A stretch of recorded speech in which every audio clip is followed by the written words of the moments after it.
Assalamualaikum warahmatullahi wabarakatuh. Alhamdulillahi rabbil alamin. Wassalatu wassalamu ala asyrafil anbiya'i wal mursalin Sayyidina Muhammadin wa ala alihi wa sahbihi ajma'in, amma ba'du. Saudara-saudara sekalian, Allah subhanahu wa ta'ala memerintahkan kita untuk memikirkan ciptaannya agar kita dapat mengenalnya. Sebagaimana Rasulullah Shallallahu Alaihi Wasallam bersabda, awal din ma'rifatullah. Yang pertama-tama, yang paling awal di dalam agama adalah mengenal Allah. Maka dalam pertemuan kita hari ini, maka kita membahas tentang apa-apa saja yang kita pikirkan untuk mengenal Allah. Maka kita akan membahas yaitu memikirkan sifat-sifat Allah sehingga kita mengenalnya melalui ciptaannya. Yang pertama, Allah bersifat wujud sebagaimana firman Allah Subhanahu wa taala, wa ma min ilahin illallah, dan tak ada Tuhan selain Allah. Cara berpikir kita untuk membuktikan Tuhan itu ada ialah seluruh kejadian yang ada di alam ini tidak mungkin berjalan dengan sendirinya dan tidak mungkin ada dengan sendirinya. Misalnya pergantian siang dan malam, panas dan dingin, hujan dan kemarau dan lain-lain. Disitulah salah satu cara kita berpikir untuk meyakini bahwa Allah itu ada. Yang kedua, Allah bersifat kidam, terdahulu. Firman Allah Subhanahu wa taala, huwal awwal wal akhir wad dhahir wal batin wa huwa bikulli syai'in alim. Dialah yang awal dan yang akhir, yang zahir dan yang batin, dan Dia mengetahui segala sesuatu. Cara kita membuktikan bahwa Tuhan itu terdahulu ialah sebagai pencipta alam ini, olehnya itu yang jelas lebih dulu ada dibanding yang diciptakan. Dari itu, untuk meyakini Allah terdahulu tanpa permulaan, terlebih dahulu kita harus yakin bahwa Allah ada. Yang ketiga, Allah bersifat baqa atau kekal.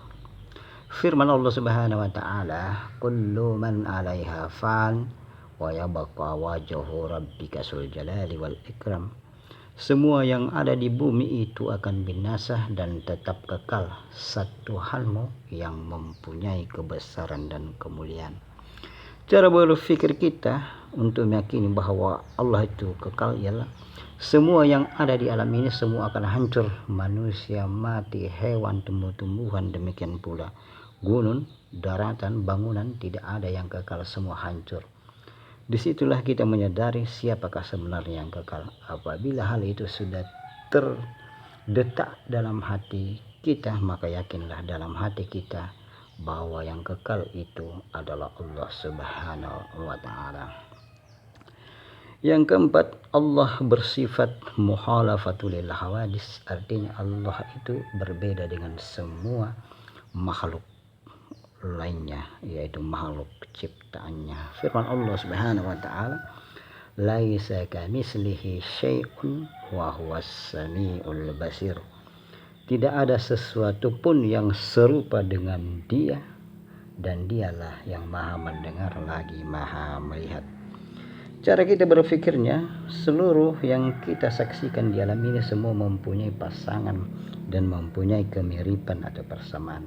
Ada laki-laki, ada wanita, ada gunung dan daratan, ada langit dan bumi dan seterusnya. Manusia yang ada di seluruh dunia walaupun memiliki banyak perbedaan namun pasti memiliki persamaan. Demikian seluruh ciptaan Allah Subhanahu wa taala, sedang Allah tidak memiliki persamaan dan pasangan. Yang kelima, Allah bersifat qiyamuhu binafsihi, artinya berdiri sendiri. Firman Allah Subhanahu wa taala, Allahu la ilaha illa huwal hayyul qayyum. Allah tidak ada Tuhan melainkan Dia yang maha hidup, kekal, lagi senantiasa berdiri sendiri.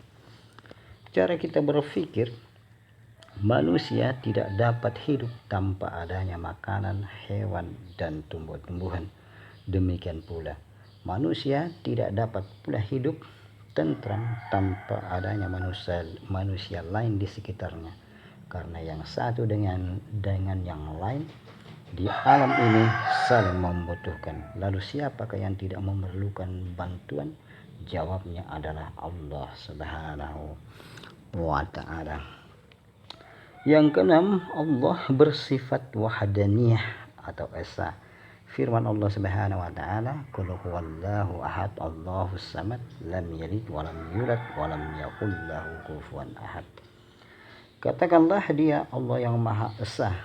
Allah tidak ada Tuhan yang bergantung kepadanya segala sesuatu.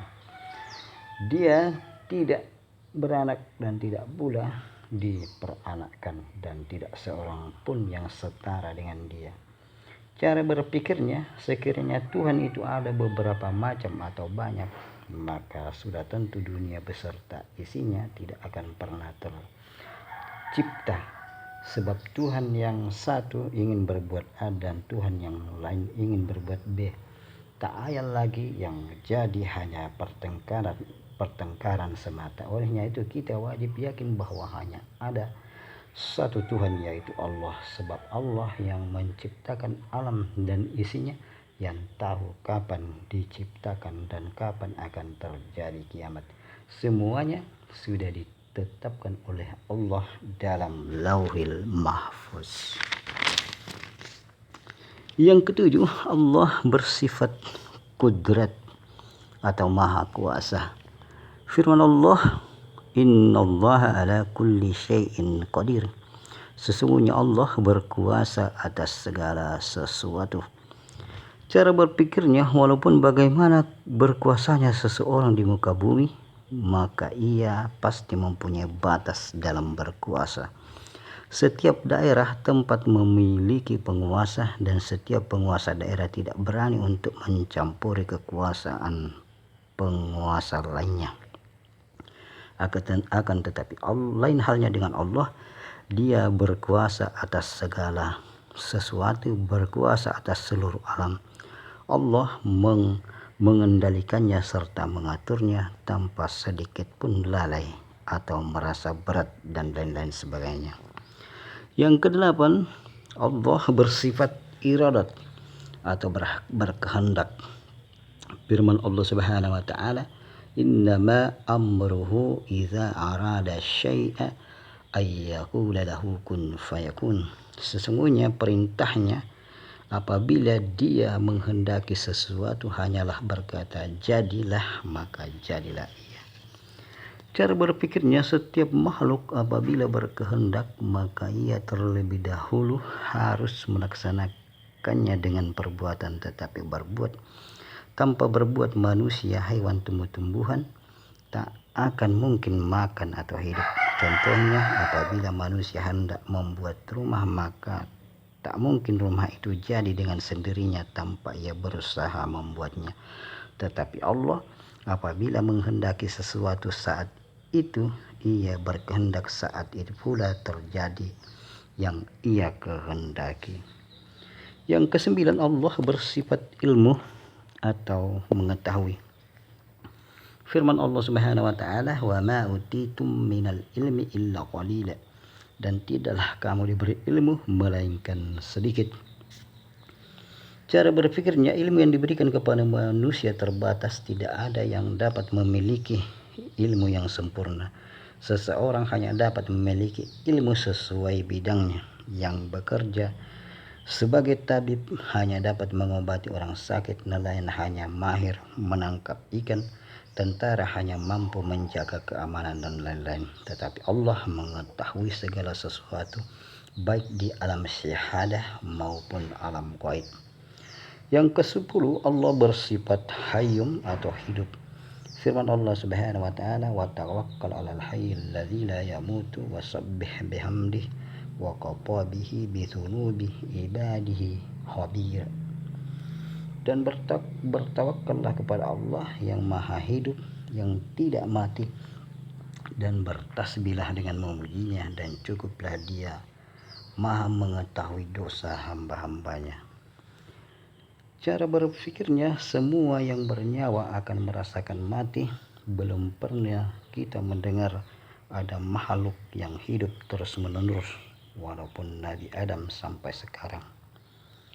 Mulai dari Nabi Adam sampai sekarang. Oleh karena itu Allah lah yang memberikan jangka waktu hidup suatu makhluk di dunia. Jadi yang hidup terus-menerus hanyalah Allah. Mustahil bagi Allah bersifat mati atau tiada. Yang ke-11, Allah bersifat sama, mendengar. Firman Allah Subhanahu wa taala yang artinya, dan ingatlah ketika Ibrahim meninggikan atau membina dasar-dasar Baitullah beserta Ismail seraya berdoa, ya Tuhan kami, terimalah dari kami amalan kami, sesungguhnya Engkaulah yang maha mendengar lagi maha mengetahui. Cara berpikirnya, manusia dan seluruh makhluk memiliki keterbatasan pendengaran, baik dari segi jauh dan banyaknya bunyi yang ditangkap. Walaupun dengan menggunakan alat, manusia tetap tidak dapat memiliki pendengaran yang sempurna. Tetapi Allah Subhanahu wa taala maha mendengar, sanggup mendengar seluruh suara atau bunyi yang ada di alam semesta,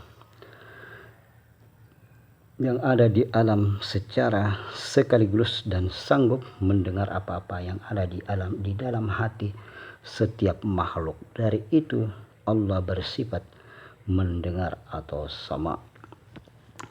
Yang ke-12, Allah bersifat basar atau melihat. Firman Allah Subhanahu wa taala yang artinya, dan apakah mereka tidak memperhatikan burung-burung yang mengembangkan dan mengatupkan sayapnya di atas mereka? Tidak ada yang menahannya di udara selain yang maha kuasa. Sesungguhnya dia maha melihat segala sesuatu. Cara berpikirnya, Allah menciptakan manusia, hewan dan jin, malaikat dengan dianugerahi indera, diantaranya penglihatan. Olehnya itu sangat mustahil apabila Allah Subhanahu wa taala buta.